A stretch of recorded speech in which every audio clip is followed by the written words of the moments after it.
एका बाजूला सोनम वांगचुक यांना रुग्णालयात दाखल करण्यात आलं। पोलिसांनी मोठा फौजफाटा तिथल्या सगळ्या कार्यकर्त्यांना बाजूला करत सोनम वांगचुक यांना थेट रुग्णालयात दाखल केले। तर दुसऱ्या बाजूला सीजेपी या सगळ्या ज्याची सुरुवात ज्या सगळ्यामुळे झाली होती त्या दीपके यांच्या घराच्या बाहेर देखील पोलिसांनी मोठा बंदोबस्त तैनात केलेला आपण पाहतोय। दीपकेंच्या घराबाहेर पोलिसांचा हा बंदोबस्त, तर दुसऱ्या बाजूला जंतर मंतरवर देखील पोलिसांचा मोठा बंदोबस्त आहे आणि इथल्या सगळ्या आंदोलकांना इथून आता हा परिसर मोकळा करण्यासाठी आवाहन केलं जात आहे। नीट परीक्षेत झालेल्या गोंधळानंतर शिक्षण मंत्री धर्मेंद्र प्रधान यांच्या राजीनाम्याच्या मागणीसाठी सोनम वांगचुक हे उपोषण करतात। या सोनम वांगचुक यांना पोलिसांनी आंदोलन स्थळावरून आता जबरदस्तीने हटवलंय। पोलिसांनी वांगचुक यांना जबरदस्तीने रुग्णालयात नेलेलं आहे। उपोषणाच्या 21व्या दिवशी पोलिसांनी ही कारवाई केली आहे। पोलिसांच्या कारवाईनंतर जंतर मंतरवर मोठा गोंधळ उडालाय। जंतर मंतरवर पोलीस मोठ्या संख्येने तैनात करण्यात आलेले आहेत। राजू शेट्टी आपल्यासोबत थेट जोडले गेले शेतकरी नेते। शेट्टी जी आपण पाहतोय गेल्या काही दिवसांपासून 21 दिवसांपासून खरं तर हे उपोषण सुरू होतं, मात्र कोणतीही चर्चा त्यांच्याशी न करता आज पोलिसांनी अचानक येऊन सोनम वांगचुक यांना रुग्णालयात नेलंय। त्यांच्यावर तिथे उपचार केले जातील असं सांगितलं जात आहे। तर दुसऱ्या बाजूला आंदोलकांना जंतर मंतर खाली करण्याचं आवाहन देखील केलं जात आहे। कसं पाहता या घटनेकडे? सरकारच्या बेशरमपणाचा कळस झालेला आहे।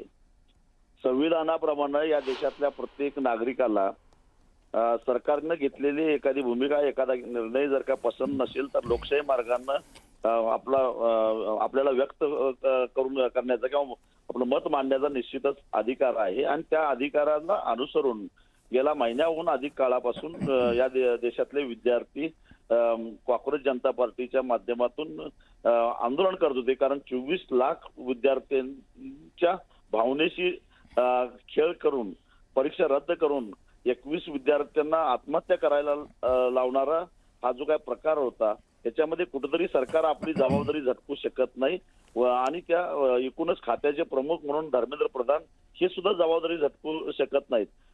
कारण भारतीय जनता पक्षाचं गेल्या 12-13 वर्षापासून जरी सरकार देशामध्ये असलं तर यापूर्वी विरोधी पक्षात असताना अशा प्रकारचे काही घटना घडल्या तर याच भारतीय जनता पक्षाच्या नेत्यांनी प्रचंड आंदोलन केलेली होती। अनेक मंत्र्यांना त्यांच्या आंदोलनाच्या दबावापुढे झुकून राजीनामे द्यावे लागलेले होते, मुख्यमंत्र्यांना राजीनामे द्यावे लागलेले होते।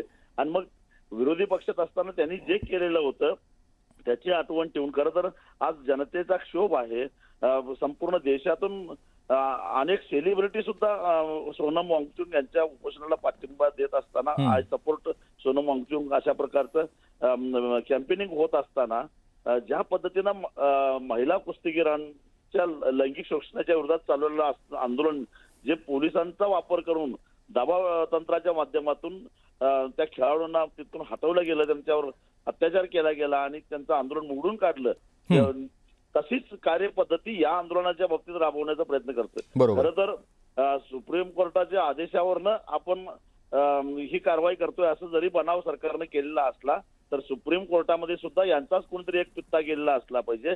आणि मला न्याय व्यवस्थेबद्दल सुद्धा आश्चर्य वाटतं की न्यायालयानं हे आंदोलन का करतंय याचा सरकारने विचार केला पाहिजे। अशा प्रकारची टिप्पणी न करता त्यांची काळजी घ्या असा मानभावी सल्ला दिला, म्हणजे एक प्रकारे अप्रत्यक्षरित्या त्यांना ताब्यात घ्या, जबरदस्तीने दवाखान्यामध्ये ऍडमिट करा आणि त्यांचं आंदोलन मोडून काढा। म्हणजे न्याय व्यवस्था सुद्धा आता राज्यकर्त्यांची बट्टीक झालेली आहे असं म्हणावं लागेल। आणि अशा पद्धतीनं आज गेल्या 20 दिवसामध्ये सरकारनं सोनम वांगचुक किंवा त्यांच्यावर आंदोलन करणाऱ्या विद्यार्थ्यांशी संपर्क साधला का? पुन्हा भविष्यामध्ये अशा प्रकारे पेपरफुटीचे प्रकार होऊ नयेत म्हणून सरकारनं काय उपाययोजना केलेल्या आहेत किंवा आतापर्यंत पेपरफुटीला जबाबदार असणारे किंवा ज्या 21 विद्यार्थ्यांच्या आत्महत्येला जबाबदार असणारे जे कोणी आरोपी आहेत त्यांच्यावर काय कारवाई केली आहे आणि पुढे काय करणार आहोत या संदर्भामध्ये जर का आंदोलन करणाऱ्यांना विश्वासात घेऊन त्यांच्याशी संवाद साधला असता तर ही वेळ आली नसती।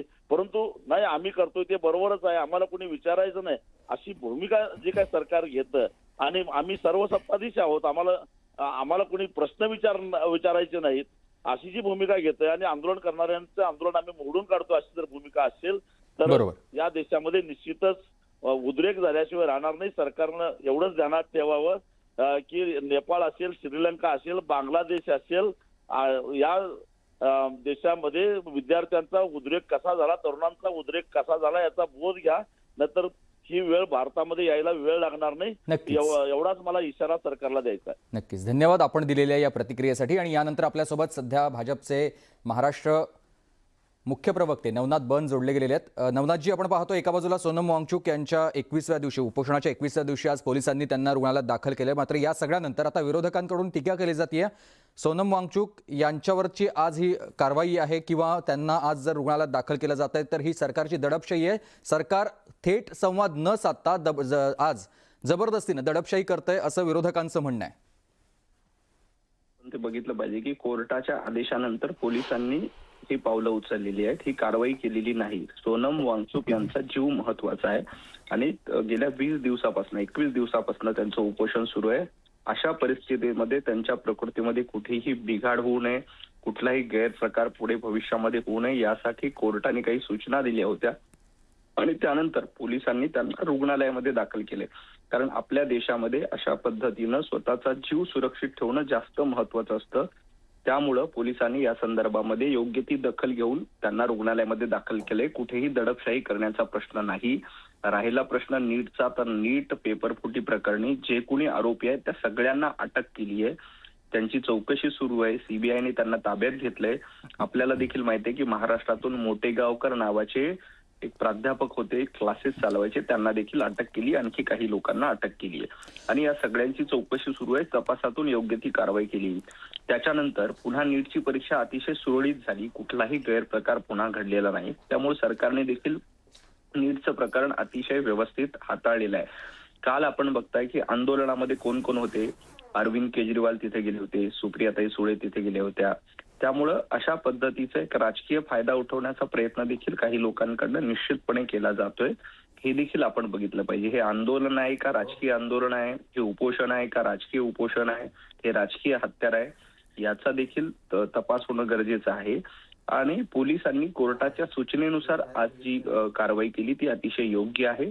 त्याच्यामध्ये काही चुकीचं नाही. पण नवनाथजी, सगळ्यात महत्त्वाचं म्हणजे थोड्या वेळापूर्वी अंधाऱ्यांची आम्ही प्रतिक्रिया घेतलेली होती. अंधाऱ्यांचं म्हणणं होतं की पुढच्या 1-2 दिवसामध्ये एक मार्च भव्य काढला जाणार होता. तिथे मोठ्या संख्येनं सगळेच नेते एकत्र येणार होते. देशभरामधले वेगवेगळ्या पक्षांचे नेते एकत्र येणार होते आणि म्हणूनच जर हे आंदोलन दडपायचं असेल तर ही कारवाई गरजेची असंच ठरवून सरकारनं हे केलं, अशी त्यांची प्रतिक्रिया किंवा त्यांची भूमिका आहे. मुळामध्ये ज्या स्वतःला काही विचारधारा नाही, ज्या 12 पक्ष फिरून आता उभाटा गटामध्ये आलेले आहेत, त्यांनी अशा पद्धतीचं वक्तव्य करणं चुकीचं आहे. त्यांना काही बेस नाहीये, आधार नाहीये, जनाधार देखील नाहीये.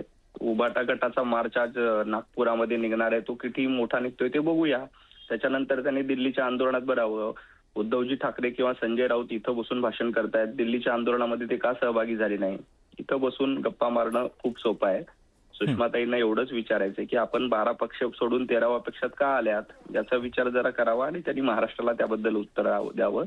आंदोलनाचा प्रश्न आहे तो पोलिसांनी कोर्टाच्या सूचनेनुसार योग्य पद्धतीने हाताळलेला आहे. नक्कीच. धन्यवाद आपण दिलेल्या या प्रतिक्रियेसाठी.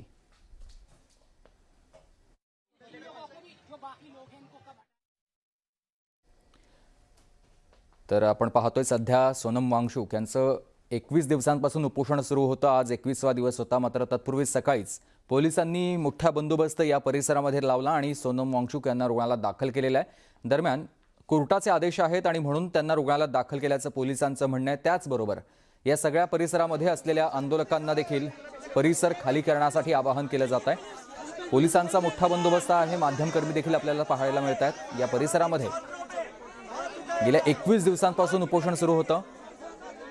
केंद्रीय मंत्र्यांनी राजीनामा द्यावा नीट पेपर फुटी प्रकरणी, अशी मागणी या सगळ्या आंदोलकांची आहे.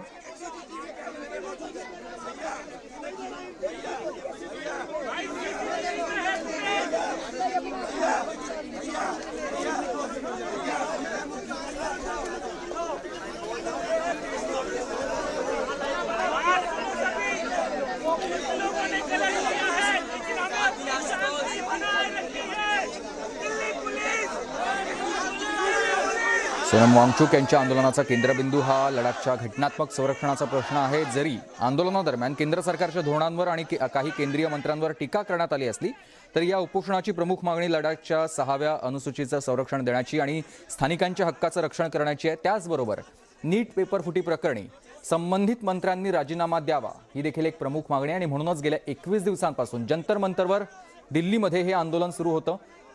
उपोषण सोनम वांगचुक करत होते. मात्र या सगळ्या उपोषणादरम्यान 21 दिवसांनंतर पोलिसांनी कोर्टाचे आदेश पाळत सोनम वांगचुक यांना रुग्णालयात दाखल केलेलं आहे उपचारांसाठी. आणि ही दडपशाही असल्याचं म्हणत विरोधकांनी सरकारवर हल्लाबोल केलेला आहे. गेल्या 21 दिवसांपासून सरकारच्या कोणत्याही शिष्टमंडळानं प्रतिनिधींनी या आंदोलकांशी संवाद साधलेला नाहीये आणि त्यामुळेच ही दडपशाही सुरू असल्याचं या सगळ्या आंदोलकांचं म्हणणं आहे. आंदोलक आक्रमक होत असतानाच पोलिसांचा देखील मोठा बंदोबस्त परिसरात तैनात करण्यात आला. पोलिसांनी म्हटलंय की ह्या सगळ्या प्रकारामध्ये किंवा ही कारवाई करण्यामागे कारण एकच आहे. कोर्टानं आदेश दिलेले आहेत सोनम वांगचुक यांच्यावरती उपचार व्हायला हवेत आणि म्हणून त्यांना आपण रुग्णालयात दाखल करतोय. तर दुसऱ्या बाजूला आंदोलकांनी देखील हा सगळा परिसर मोकळा करावा, रिकामा करावा असं देखील आवाहन पोलिसांनी या आंदोलकांना केलेलं आहे. मात्र आंदोलक आपल्या आंदोलनावर ठाम आहेत आणि हे आंदोलन आणखी तीव्र होईल असं काही विरोधकांचं म्हणणं आहे.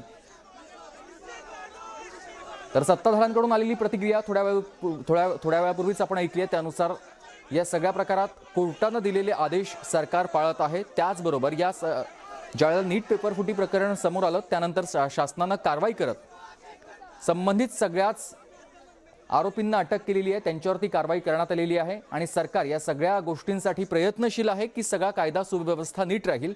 तर दुसऱ्या बाजूला मात्र सरकार सातत्यानं दडपशाही करतंय असे आरोप विरोधकांनी केलेले आहेत.